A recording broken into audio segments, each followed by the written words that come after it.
یەکێک لە ئەو شتانەی کە کاک فوادی وەکو تۆ دەڵێ کرد بە کاریزمایەک لە کوردستان بریتی لەوە بوو کە بە بڕوای من کاک فواد لە هێنانی شتی تازە، لە هێنانی سیاسەتی تازە، شێوازی تازەی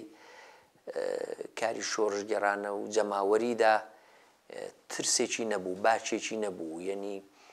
فکری زۆر چاک بۆ لای شتی تازە دەچوو و زۆر جاریش کە شتی لەم و ئەو دەبیست بیزانی باشتی چاکی تەدا زۆر زوو وەری دەگرت و پوختەی دەکرد و دەیکرد بە سیاسەتێک. مەسەلەن بۆ نمونە من چەند شت دەتوانم بڵێم. ئێمە لە دەورەی کاری نهێنی کۆمەڵەدا یەکێک لە تایبەتمەندیەکانی کۆمەڵە بریتی لەوەی بوو کە زۆر بە فراوانی دەچوە نێو خەڵک و نێو کرێکاران و زەحمەتکێشان و تەنانەت لە سەردەمێکدا کارکردن، یعنی کاری بەدەنیکردن، کرێکاریکردن یا کاری کشت و کاڵی و کاری دێهاتکردن، ئەوانە وەکو جۆرێک ئیمتیحانی ئەندامەتی کۆمەڵی لێهات بوو، ئیمتیحانی کادری کۆمەڵی لێهات بوو. دەبوایە تۆ ئەو ئەزمونت تێپەڕ کردبایە، دەبوایە بچیە نێو کرێکاران لەگەڵیان کار بکەی، لەگەڵیان بژی هەڵسوکەوت بکەی، سەرکەوتوو بێ دەرێ لەو ئەزمونە بتوانی بدوێی و بەڕێ خۆ لە قوڕاو دەرێنی لە نێو خەڵک بەوە دەبووی. ئێمە ئەمە مەدیونی کاک فوادین تا ڕادەیەکی زۆر ئەو پێشقەدەم بوو تێیدا و ئەمە شتێکی تازە بوو بۆ ئەو سەردەمەی ئێمە. شتێکی تر دەتوانم بڵێم کە کاک فواد شەم و تەشخیصی سیاسی هەبوو، زۆر وەدووی ڕووداوەکان نەدەکەوت، زۆر بڵێ بە شێوەیەکی ئیحساساتی وە دوای ڕووداوەکان بکەوێ و هەرچی لەو وەختەدا خەڵک پێی خۆشە ئەوە بڵێ. نا، بیرێکی تیژی بوو، هەوڵی دەدا بە قوولی بچێتە نێو ڕووداوەکەوە، بۆنی دەچێشە، شەممی هەبوو، تەشخیصی هەبوو. زۆر جار سیاسەتی وای پێشنیار دەکرد کە ئەسڵەن لەگەڵ ڕای گشتی ئەو سەردەما نەدەهاتەوە، بەڵام دەیتوانی قەناعەت بە خەڵکەکە بکە. من نمونەیەکتان بۆ دێنمەوە لەوە لە ئەو وەختەی کە لە تافی هەڕەتی بزوتنەوەی جووتیارانی کوردستان لە هاوینی ساڵی بەهار و هاوینی ساڵی 1358 بوو. دەزانین کە کاک فوادی مستەفا سوڵتانی بیرۆکەی یەکێتی جووتیاران لە کوردستان ئەو دایهێنا، یەکەم یەکێتی جووتیارانیش مەریوان و هەورامان ئەو پێچی هێنا، ئەو مۆتۆری بزوێنەری بوو و وردە وردە نێوێکی پەیدا کرد لە کوردستان کاک فواد وەکو کەسێکی کە ڕابەری ئەو جۆرە بزوتنەوەیە و داهێنەریەتی و ئەوە. لە یەکێک لەو بزوتنەوانەدا کە لە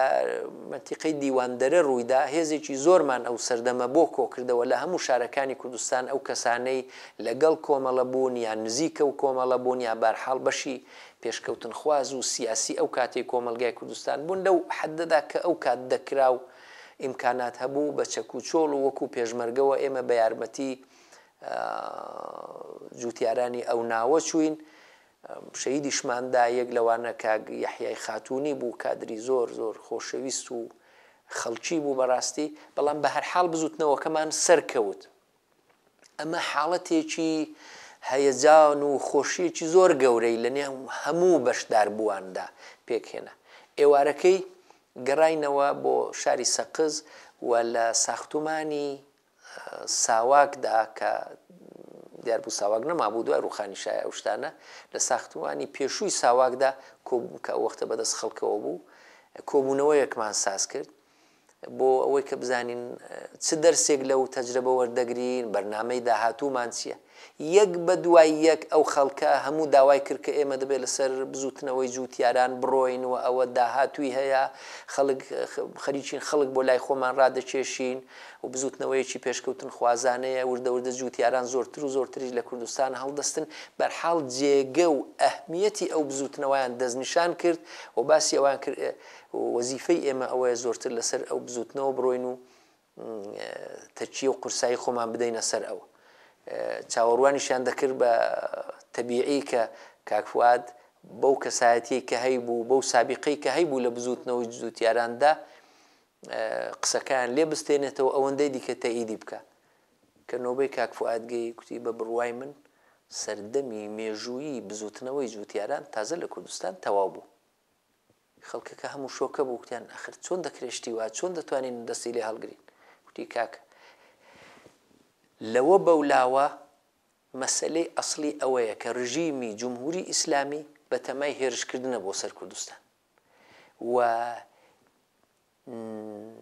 خەبات بە دژی ئەم هێرشەی کۆماری ئیسلامی دەبێتە شکڵی ئەسڵی خەباتی خەڵکی کوردستان بزوتنەوەی جووتیاران و ململانەی ئەوان و دەرەبەگ دەچێتە پەراوێزی کۆمەڵگەی کوردستانەوە ئێمە ناتوانین چیدی کە خۆمان بۆ خەریک بکەین دەبێت لە فکری سازدانی مقاومەت لە بەرابەر ئەو هێرشە قەریب الوقوع دابین